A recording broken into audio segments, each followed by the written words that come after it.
بسم اللہ الرحمن الرحیم رب اشرح لی صدری ویسر لی امری واحلل عقدۃ من لسانی یفقہوا قولی۔ قال اللہ تبارک و تعالی فی القرآن المجید والفرقان الحمید۔ سورۃ اعراف کی آیت نمبر 183 ہے، جس میں اللہ تعالیٰ نے ارشاد فرمایا وَأُمْلِي لَهُمْ، اور میں ان کو مہلت دوں گا۔ کن کو؟ جنہوں نے پچھلی آیت کے اندر اللہ تعالیٰ نے فرمایا ہے کہ جو لوگ اللہ تعالیٰ کی آیتوں کا انکار کرتے ہیں، عنقریب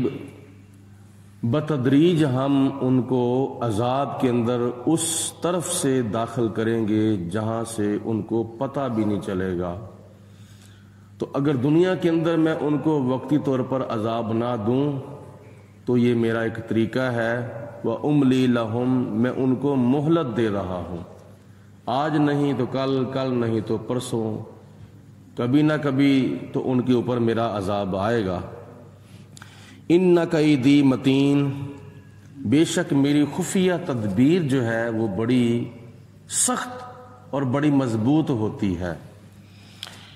اولم یتفکروا، کیا وہ اس بات پر غور و فکر نہیں کرتے؟ اللہ تعالیٰ کی آیتوں کے منکر،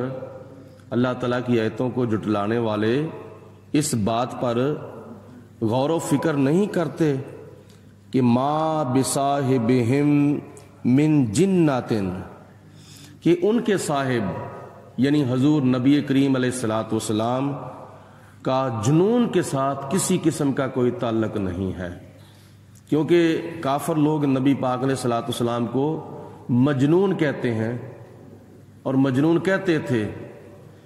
اور مجنون کا معنی ہے پاگل۔ اور حضور علیہ الصلوۃ والسلام بھی چونکہ کئی مرتبہ ایسا ہوتا تھا کہ ساری رات مکہ والوں کو پکار پکار کر کہتے تھے کہ لوگوں بتوں کی پوجا چھوڑ دو، ایک خدا کو مان لو۔ تو اس وجہ سے کافر لوگ نبی پاک علیہ السلام کو مجنون کہتے تھے۔ تو اللہ پاک کی ذات بابرکات نے ارشاد فرمایا کیا تم نے کبھی اس بات پر غور کیا ہے کہ میرے محبوب علیہ الصلوۃ والسلام مجنون نہیں ہیں، بلکہ جتنی عقل میں نے اپنے محبوب علیہ السلام کو عطا فرمائی ہے کائنات کے اندر اتنی عقل میں نے کسی کو نہیں عطا فرمائی۔ ایسے کر لو کہ روایات میں آتا ہے کہ پوری دنیا کی ریت کٹھی کی جائے اور ان سارے ریت کے ذرات میں سے ایک ذرے کے برابر جو عقل ہے خدا تعالیٰ نے دنیا کے اندر تقسیم فرمائی ہے، باقی ساری عقل اللہ تعالیٰ نے اپنے پیارے حبیب علیہ الصلوۃ والسلام کو عطا فرمائی ہے۔ اور دوسرے نمبر پر یہ بھی یاد رکھیں کہ نبی اور غیر نبی میں ایک فرق یہ بھی ہوتا ہے کہ کبھی جب انسان بوڑھا ہوتا ہے تو اس کی عقل کام نہیں کرتی، اس کے دماغ پر بھی کمزوری کا اثر جو ہے وہ پڑ جاتا ہے، لیکن اللہ کے 1,00,000 نبیوں کی شان یہ ہے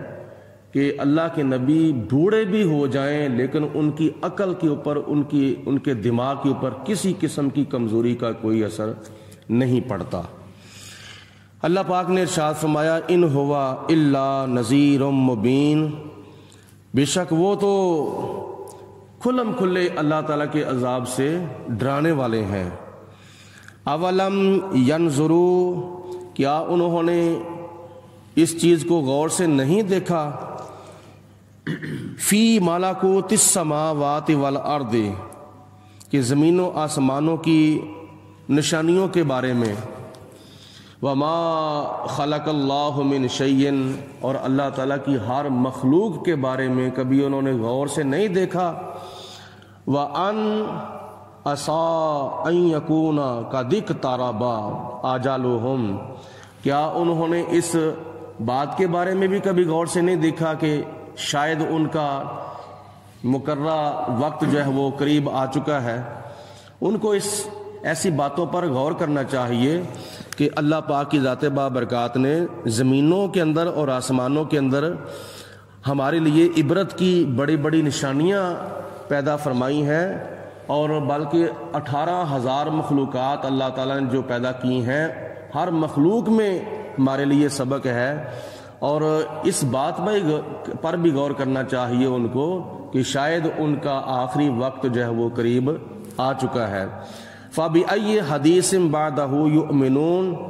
تو یہ اللہ تعالیٰ کی جو کتاب ہے، قرآن پاک ہے، اس کے بعد کون سی کتاب اور کون سی بات پر وہ ایمان لائیں گے؟ یہی آخری کتاب ہے اور یہی اللہ تعالیٰ کا آخری کلام ہے، کیونکہ یہ آخری نبی، آخری رسول حضرت محمد مصطفیٰ صلی اللہ علیہ وسلم پر نازل ہوا ہے۔ وَمَن يُضْلِلِ اللَّهُ، جس کو اللہ تعالیٰ گمراہی پر رکھنا چاہے، اور اتنی دیر تک اللہ تعالیٰ کسی کو گمراہ نہیں کرتا جتنی دیر تک وہ خود گمراہ نہیں ہو جاتا، تو جب گمراہ ہو کر بھی وہ اپنی عقل سے کام نہ لے، راہ ہدایت پر نہ چلے، تو اللہ فرماتا ہے من یضلل اللہ، جس کو خدا تعالیٰ گمراہی پر رکھے، فلا ہادی لہ، تو اس کو کوئی بھی ہدایت نہیں دینے والا۔ جس کے دل کے اوپر خدا تعالیٰ گمراہی کی مہر لگا دے، اللہ پاک اس کو،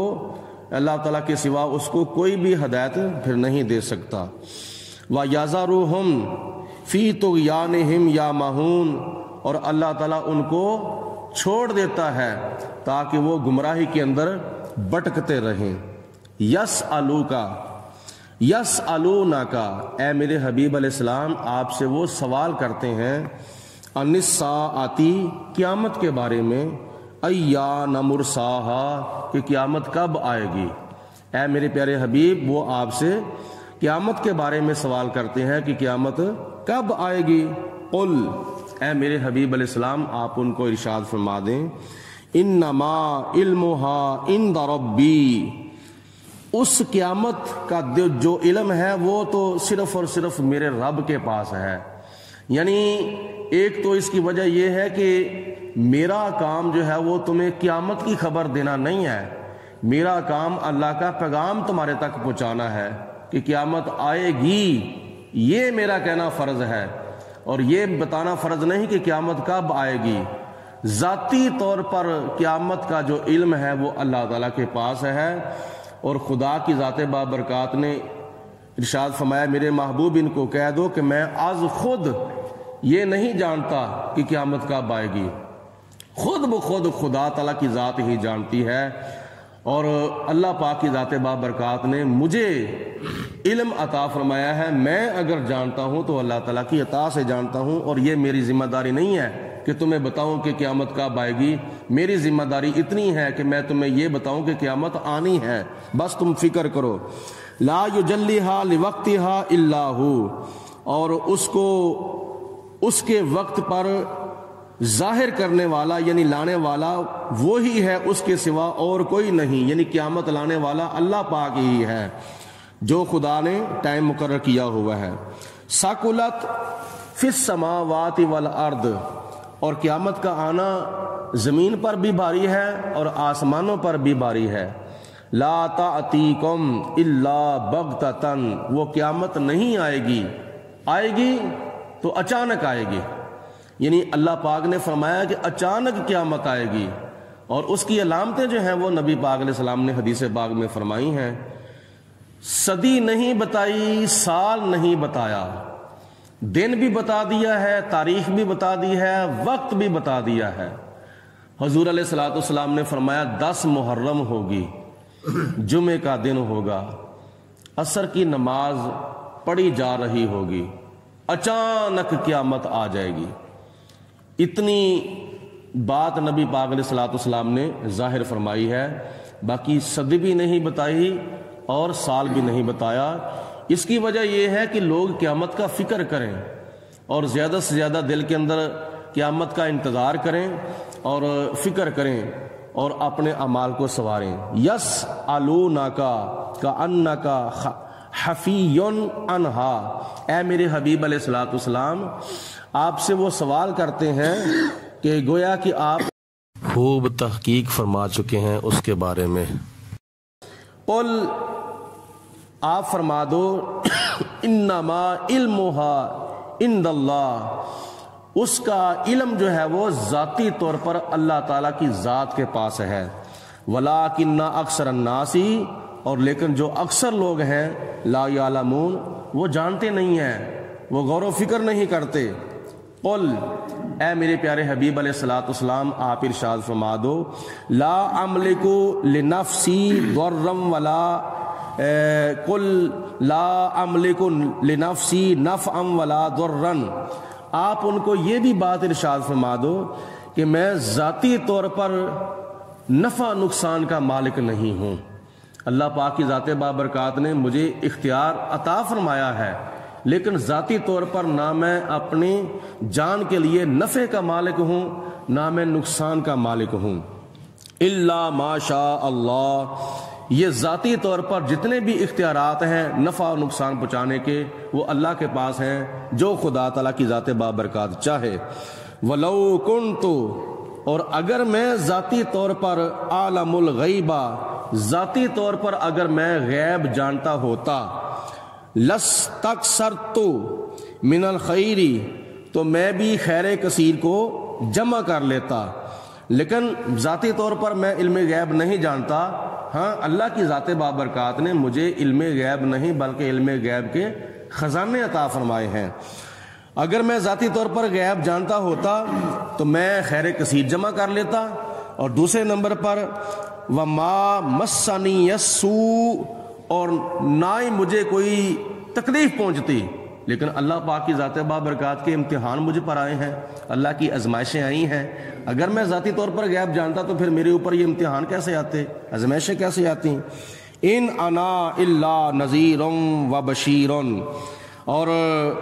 میں صرف اور صرف اللہ تعالیٰ کی طرف سے نذیر بن کے آیا ہوں، بشیر بن کے آیا ہوں۔ نذیر کا مطلب ہے ڈرانے والا، اور بشیر کا مطلب ہے خوشخبری دینے والا، یعنی اللہ تعالیٰ کے عذاب سے ڈرانے والا بن کر آیا ہوں اور جنت کی خوشخبریاں دینے والا بن کر آیا ہوں۔ لقوم یؤمنون، اس قوم کے لیے جو ایمان رکھتی ہے۔